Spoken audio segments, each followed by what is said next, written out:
चंद्रबाबू नायडू हमेशा से झूठ बोलते आए और कभी नहीं बदलेगा। ये शख्स कभी नहीं बदलेगा। झूठा था और झूठा रहेगा। नो नो नथिंग नथिंग, कुछ नहीं होगा। ऐसा उंगली फिरा फिरा के बोलते होंगे व्हाट आई से। तुम क्या बोल रहे हमको मालूम। मैं 10 साल एमएलए था, तुम 9 साल मुख्यमंत्री थे। मैं देखा तुमको, तुम एनटी रामाराव को गिरा के तुम कुर्सी पे बैठ गए थे। आप इन हमारे को बोल रहे नहीं। आप चंद्रबाबू नायडू आज है कल चले जाएंगे, सबको जाना है ना इस दुनिया से, कोई नहीं रहेगा। मगर इनकी बात का कौन भरोसा करेगा। सेक्शन 3D बोलो, मैं टीडीपी के लोगों से पूछ रहा हूं। हाँ, पवन कल्याण का भी एक एमपी था जनाब बालाशोरी साहब, उन्होंने भी हेल्प किए। नहीं तो उन्होंने बोलेंगे मेरे को नहीं बोले, मैं हीरो हूं, तुम हीरो है तो हम भी बड़े, सबसे बड़े सुपर हीरो हमें। ये सब मिलके कानून बने और सब क्या वो नहीं कोई वक्त का नुकसान नहीं होगा। कैसा नहीं हुआ। ये 5 चीजें चलेगी हमारे हाथ से। आज की तारीख में सुप्रीम कोर्ट का भी फैसला क्या आएगा नहीं मालूम हमको, मगर एएसआई सेक्शन 3D में इसका मालिक बन गया। 4 बुजुर्ग आकर अपने मुबारक हाथों से इस मस्जिद का संगे बुनियाद रखे। तुम खामखा उनसे छेड़खानी कर लिए चंद्रडू, तुमको नुकसान होगा। देखो तो पहुंचे हुए लोग हैं। 400 साल के बाद भी लोग उनका नाम मेरे ये हुकूमत करने वाले तुम्हारे दुनिया से जाने के 20 साल के बाद भी तुमको कोई याद न रखेगा इंशाअल्लाह ताला। हम चंद्रबाबू नायडू से पूछ रहे हैं, मैं चैलेंज कर रहा हूं नायडू तुमको, तुम बताओ ये कानून से मुसलमानों को क्या फायदा हो रहा, बताओ हमको। 1 पैसे का फायदा नहीं है मुसलमानों को, नुकसान हो रहा है भारत के मुसलमानों को। मस्जिदें छीन ली जाएंगी, दरगाहें छीन ली जाएंगी, कब्रस्तानों को खत्म कर दिया जाएगा, खानकाहों को हुफल लगा दिया जाएगा। यह कानून कर रहा है।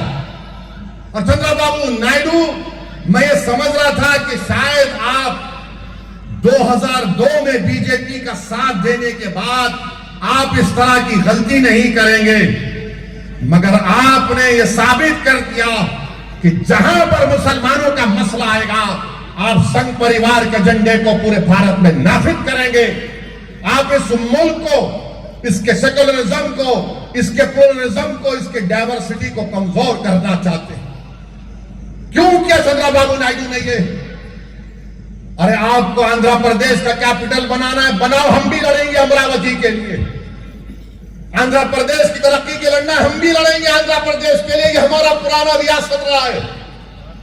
मैं तो एमएलए था 10 साल आंध्र प्रदेश का, हम कभी आंध्र प्रदेश को नहीं भूलेंगे। मगर आप अमरावती के नाम पर कैसे सौदा कर सकते भारत के संविधान के ऊपर।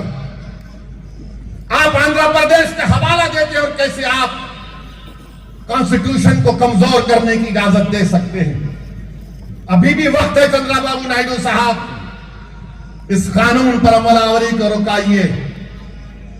आप अगर ऐलान कर देंगे कि तेलुगु देशम इसकी तारीफ नहीं करेगी, इसके खिलाफ है, तो यकीन मानिए यह कानून का असर कम हो जाएगा रातों रात। मगर चंद्रबाबू नायडू नहीं करना चाहते। क्यों नहीं करना चाहते? क्योंकि वो सेकुलरिज्म पर कॉम्प्रोमाइज कर चुके हैं। हमारे तेलुगु देशम के बहुत से मेरे भाई हैं, मैं उनकी बड़ी इज्जत करता हूं, जो जरूर उस पार्टी में हैं। वो कुछ नहीं कर सकते, मुझे मालूम, मजबूर है वो। मगर हम डायरेक्ट चंद्रबाबू नायडू को बोल रहे हैं, आपने बहुत बड़ा गलत काम किया है। आपने मुसलमानों को धोखा नहीं दिया, आपने संविधान को धोखा दिया है। आपने बाबा साहेब अंबेडकर के संविधान को कमजोर करने का काम किया है। अरे कौन इख्तिदार पे रहेगा। बल्कि मैं तो चंद्रबाबू नायडू से कह रहा हूं कि आपने अपने से ज्यादा नुकसान, अपनी पार्टी से ज्यादा नुकसान आपने अपने बेटे लोकेश का मुस्तकबिल उसको खत्म कर दिया आपने। क्योंकि आपके बाद वो आपका बेटा ही आएगा ना, जूनियर एनटीआर तो नहीं आएगा। अब इतना पॉपुलर है उन्हें, मेरे को नहीं मालूम आता क्या उन्हें। आता क्या? मैं न्यूज बनना ना ये भी आप लोकेश को परेशान कर दिया। अरे उसका तो देख लेते, कितना तुम करेंगे? तुम हो गया ना 9 साल आंध्र प्रदेश के चीफ मिनिस्टर, 5 साल आंध्र प्रदेश के, बस है, बच्चे को देखते अपने। मगर आपने लोकेश को परेशानी में डाल दिया। मेरे भाई, सच्चाई बयान कर रहा हूं, ये वक्फ का कानून मुसलमानों से हमारी जायदादों को छीनने के लिए बनाया गया। एक बना दिया गया कि अगर कोई मुसलमान अपनी जायदाद को वक्फ पर औलाद करता है, नहीं कर सकते। क्यों नहीं कर सकते? क्योंकि आप बच्चों का हक नहीं मार सकते, बच्चों का हक नहीं मार सकते आप। अरे आप कौन होते भाई? मैं अल्लाह को दे रहा हूं, अल्लाह को बोल रहा हूं, अल्लाह उसको मालिक बना रहा हूं। मेरा बेटा बेटी भाई बहन कहां से आ गए इसमें? मैं अल्लाह को मालिक बनाकर बोलता हूं इसके बेनिफिशियरीज में मेरा बेटा बेटी रहेंगे। ट्रस्ट कैसा है? इसका फायदा बेटा बेटी को होगा। मगर चंद्रबाबू नायडू, पवन कल्याण, नीतीश कुमार, कुमारास्वामी, जयंत चौधरी, ये सब मिलकर बोले नहीं नहीं, बच्चों का हाथ नहीं मारना। अम्मा, बच्चों से इतनी मोहब्बत कैसा हो गई तुम्हारे को? अगर बच्चों से इतनी मोहब्बत है तो वो जो बच्ची जिसकी अस्मत रेजी गुजरात में हुई थी, जिसके इज्जत लूटने वालों को बीजेपी ने जेल से छोड़ दिया, बिल्किस बानो को क्या चंद्रबाबू नायडू अपने विजयवाड़ा घर में बुला के बिठा सकते? अम्मा पूछो, चाय पियो? नहीं बोल सकते ना। हम अल्लाह के नाम पे, कोई हिंदू बोलता मैं भगवान के नाम पे दान दे रहा हूं, कोई सिख गुरुद्वारा वाले बोलते हैं कि हम वाहे गुरु के नाम पे दे रहे हैं। उनका इख्तियार है, जायदाद उनकी है। मगर आप कौन होते मेरे को बोले बच्चों का आप नहीं मारना? मैं अल्लाह को दे रहा हूं भाई, आप कौन होते? सेक्शन 300 आर्टिकल में क्या है? प्रॉपर्टी मेरा राइट है, मैं अपनी जायदाद को रखूं, जला दूं, किसको भी दे दूं, मेरी जायदाद है। मगर नहीं, आप बोले नहीं दे सकते, बच्चों का आप नहीं मारना, वक्फ वाला औलाद नहीं होगा। ये हमारी शरीयत के खिलाफ है। एक एक सेक्शन 46 सेक्शन है। कोई एक सेक्शन मेरे को बताओ जिससे वक्फ की जायदाद को फायदा होगा? कुछ नहीं होगा। मगर मुसलमान के मजहब में आप क्यों आ रहे बताओ?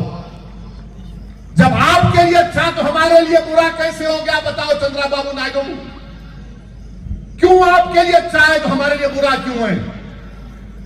मेरी दरगाह के मैनेजमेंट में गैर मुस्लिम क्या करेगा? मेरी मस्जिद के मैनेजमेंट में गैर मुस्लिम क्या करेगा?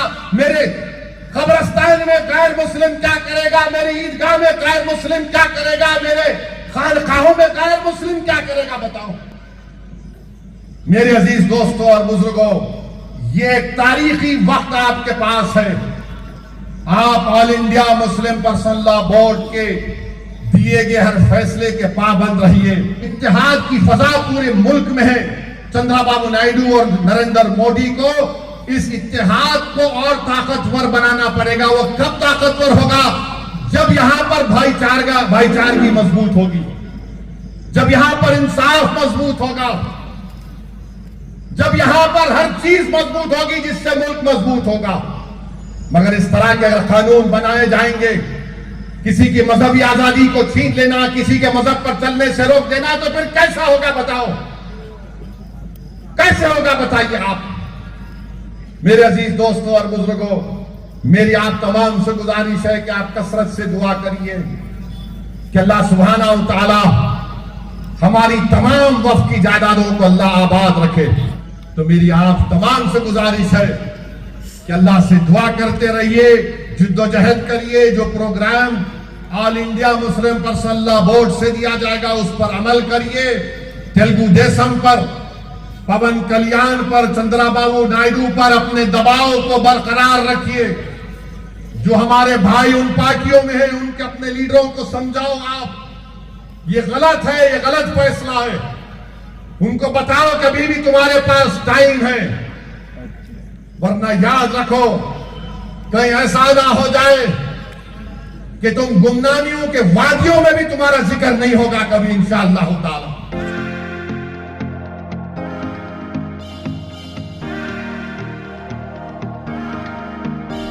Let's blow away it all.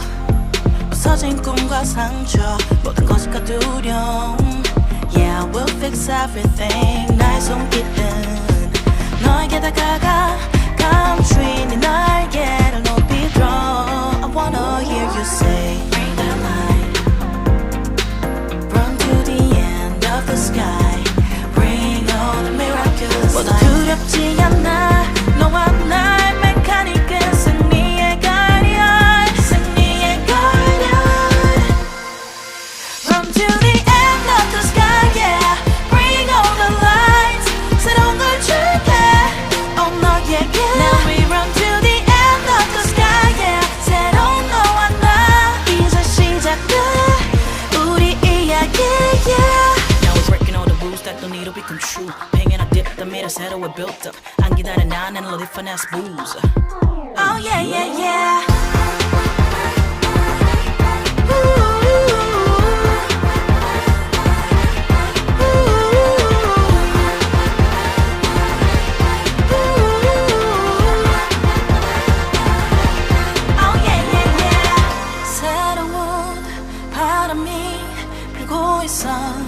Can you feel the brand new heat?